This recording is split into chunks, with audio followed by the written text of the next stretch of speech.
You want to talk? Inigo, do you like it here? Are you comfortable here? This building makes me feel as snug as a flea in fur. Sure. In that case, make yourself at home, my friend. Thank you. Your hospitality is humbling. You're welcome.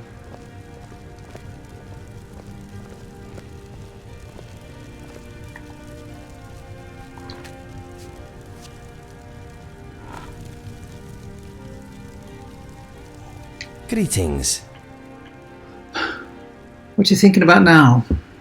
That horrible lighthouse we explored still haunts my thoughts every now and then. I am glad we made it out of there, my friend. I was not sure we would. Yeah, I don't think we were really ready for that, but we got out of there anyway. That's not something I'll forget very soon. Do you mind if I ask you something personal? How exactly did you get those scars? It is quite a story. Are you sitting comfortably? Well, yeah. It happened about a week after the Japan job, and my betrayal. After you shot me? Yes. Sorry again, by the way. After the Japan deal went sour, I managed to score a little skooma on the road. I used it and sat up all night staring at the stars. I decided I would end my life the next day. After what I did to Felix and you, I thought it best for everybody if I just went away. No. Inigo, I'm glad you're still around, my friend. You are very nice to say such things. I am glad too. I watched the sun come up, then made a noose. My camp was high near the edge of a cliff. I fastened the noose to an overhanging tree branch. I used the last of my skooma, placed the rope around my neck, and jumped off. How the hell did you survive that? I will tell you, don't be so impatient. A good story often needs to take its time. I remember falling, the twanging noise as the rope went taut, a brief moment of pain, a snapping noise, I thought it was my neck. Then I was falling again. The cliffs rushed past me. I thought, well, the rope didn't work, but the ground will do the trick.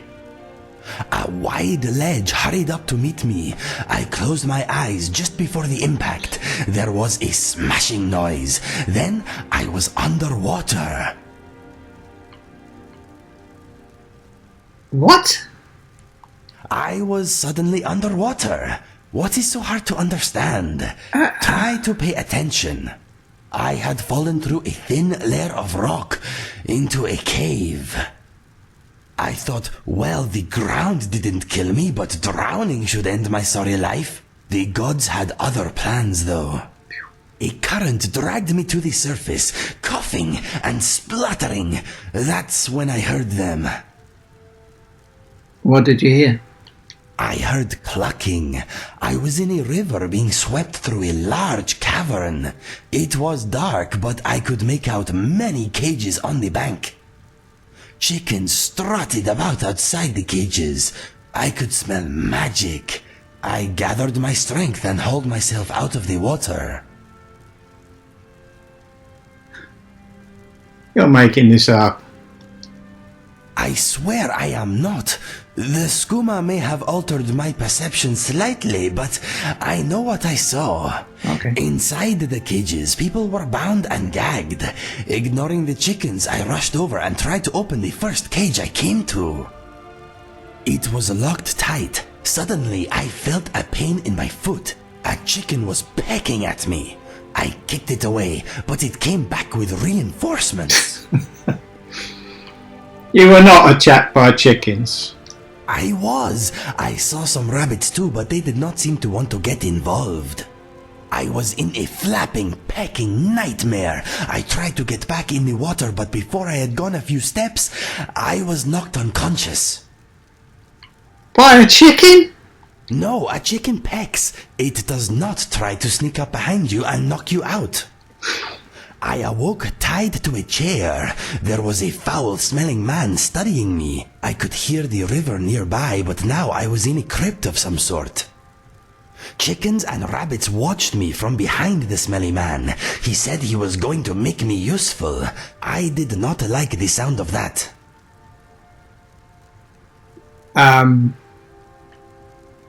What did you do? My options were limited. I had no weapons, but I did have a little time. This fellow liked to talk.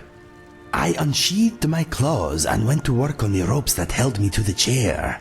The man seemed to have a bit to say, so I let him talk. He said he was a powerful wizard and that he had learned how to transform people into animals. Once transformed, he said I would want nothing but to aid him. He said he had a spy network of chickens and rabbits all over Skyrim. And you believed him? Of course. The proof was flapping and hopping all around him. I asked why only chickens and rabbits. He replied that once I was a chicken, no one would ever take notice of me again. A bear or a mammoth would be too conspicuous. Smaller animals make the best spies. I told him if he turned me into a chicken, I'd peck his eyes out. He told me that the change was not only physical. I would want to do his bidding, nothing else. So what was he hoping to achieve? He said he was using the information his spy network gathered to cause hate across the land. He fed on hate. It made him stronger. So how did you get away? I had spied a wooden door in one wall that smelt rotten. As soon as I felt the rope around me give a little, I jumped at the door. It burst open as I hit it, and the chair broke apart. I was free. The wizard screamed in anger and loosed a spell in my direction. I dodged his attack and ran down a long stone tunnel. I heard the smelly wizard begin to laugh. "There is only death that way," he yelled. "Good," I replied. "I've been seeking that all day." You'd rather death than transformation? Yes, my friend, I'd rather be a dead Inigo than an evil puppet chicken. I ran for what seemed like forever.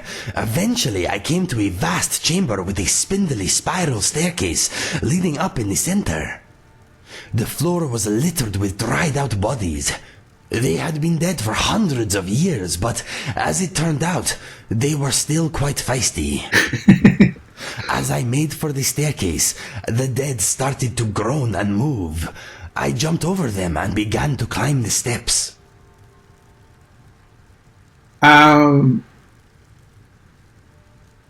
If you were seeking to die, why not let them kill you? My father told me that anyone who dies in such a crypt may come back as a walking husk themselves. Not true death, something far worse. Oh. There were too many Draugr to fight, so I concentrated on climbing. Halfway up, I spotted an opening in the ceiling. The air was fresher up there. That is when I uncharacteristically tripped. I tumbled back down the stairs. Soon the dead reached me. They clawed at me. They held me down. Dry, cracked fingers tore my face to ribbons, giving me these scars. I almost gave up. Then something amazing happened. What happened? I realized I wanted to live. I realized that my life was still worth something. I realized that I could be the person my brother knew again. This realization gave me a strength I never knew I had. I fought back, shouting, "No!" again and again.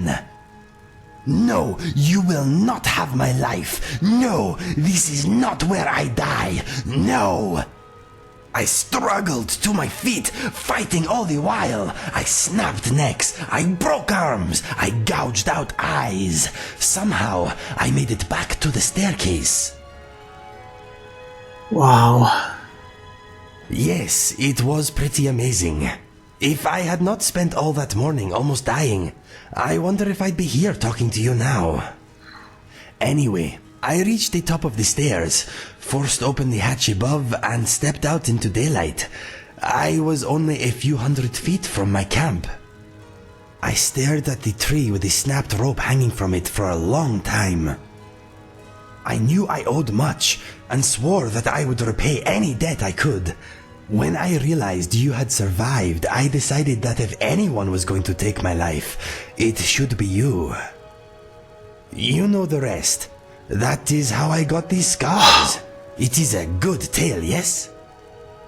It's a fantastic tale, Inigo.